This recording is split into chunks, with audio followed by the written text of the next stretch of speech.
Asia কাপে champion হবে বাংলাদেশ। টাইগারদের এমন সামর্থ্য রয়েছে। ক্রিকেটারদের উপর শতভাগ ভরসা রাখতে বললেন সাবেক অধিনায়ক। মরুর বুকে প্রথমবারের মতো নতুন ইতিহাস লিখতে প্রস্তুত তাসকিন মুস্তাফিজরা। সেরাটা দিতে পারলে 100% নিশ্চিত এবার শিরোপা আসবে বঙ্গপাড়ে। এশিয়া কাপে বাংলাদেশের দল সম্পর্কে সাবেক অধিনায়কের এমন আত্মবিশ্বাসী মনোভাব নিয়ে বাকিটা জানবো রিপোর্টে।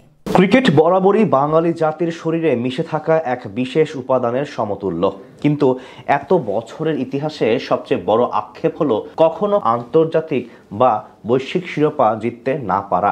এবার অবশ্য সেই ব্যর্থতা ঘুচিয়ে সোনালী অধ্যায় সূচনা করতে প্রস্তুত লিটন বাহিনী, যেমনটা মনে প্রাণে বিশ্বাস করেন আইসিসি ট্রফি জেতানো সাবেক অধিনায়ক আকরাম খান। এমনকি বাংলাদেশ এশিয়া কাপ জিতবে এমনটা মন থেকে 100% বিশ্বাস করেন তিনি। টি-20 ফরম্যাটে চলতি বছর দারুণ সময় কাটাচ্ছে বাংলাদেশ ক্রিকেট দল। বিশেষ করে সবশেষ দুই সিরিজে ছিল দাপুটে পারফরম্যান্স। গেল মাসে এশিয়ার অন্যতম শক্তিশালী দুই দেশ শ্রীলঙ্কা ও পাকিস্তানের বিপক্ষে সিরিজ খেলেছে টাইগাররা। সেখানে লঙ্কানদের বিপক্ষে তাদের মাঠে গিয়ে সিরিজ জিতে এসেছে লিটন মুস্তাফিজরা। এরপর ঘরের মাঠে হারিয়েছে পাকিস্তানকে, যেটা বাড়তি আত্মবিশ্বাসী করে তুলেছে বাংলাদেশকে, এমনটাই মনে করেন আকরাম খান। এশিয়ান শ্রেষ্ঠত্বের এই টুর্নামেন্টে এখন পর্যন্ত দুইবার ফাইনাল খেলেছে বাংলাদেশ, তবে টাইগারদের একবারও শিরোপা জেতা হয়নি। এবারের আসরটি টি-20 ফরম্যাটে হওয়ায় তরুণদের নিয়ে আশা দেখছেন অনেকেই। সেখান থেকে এশিয়া কাপে বাংলাদেশের শিরোপা জেতার সম্ভাবনা নিয়ে আকরাম খান বলেন, 100% চ্যাম্পিয়ন হওয়ার সুযোগ আছে। আপনি যদি ফাইনাল খেলতে পারেন তাহলে চ্যাম্পিয়ন কেন হতে পারবেন না? বিশ্বাসটা আছে, শতভাগ আছে। টি-20তে মনে করবেন না অতি আত্মবিশ্বাসী। যদি আমরা ঠিকঠাক খেলি অবশ্যই সম্ভব। বর্তমানে বাংলাদেশ দল অনেকটাই তারুণ্য নির্ভর, তবে বড় কথা হলো নিজেদের পুরনো অ্যাপ্রোচ বদলে সবাই ভয় ডরহীন মানসিকতা নিয়ে ব্যাট করতে পছন্দ করেন। বিশেষ করে দুই ওপেনার তানজিদ তামিম এবং পারভেজ হোসেন ইমন বড় স্বপ্ন দেখাতে শুরু করেছেন।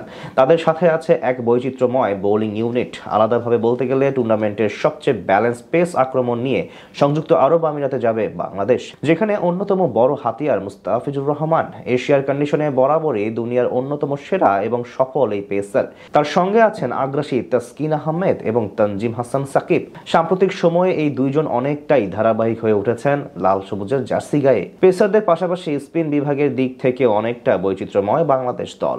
যেহেতু গ্রুপ পর্বে 3টি ম্যাচ হবে আবুধাবিতে, সেখানে শেখ মাহাদির মতো ফিঙ্গার স্পিনাররা হতে পারেন ম্যাচের ট্রাম্প কার্ড। তার পাশাপাশি লেগ স্পিনার রিশাদ হোসেনের ধারাবাহিকতা আলাদাভাবে এগিয়ে রাখবে বাংলাদেশকে। সব মিলিয়ে বলা চলে এরকম ব্যালেন্স টিম নিয়ে অবশ্যই শিরোপা জয়ের দাবি করতেই পারে টিম টাইগার্স। সেটা বাস্তব হলে অবশ্য বাংলার 18 কোটি মানুষের দীর্ঘদিনের আক্ষেপের অবসান হবে, পাশাপাশি লালিত স্বপ্ন বাস্তবায়ন হবে, সাথে পুরো বঙ্গপাড় মেতে উঠবে এক ঐতিহাসিক বিজয়ে।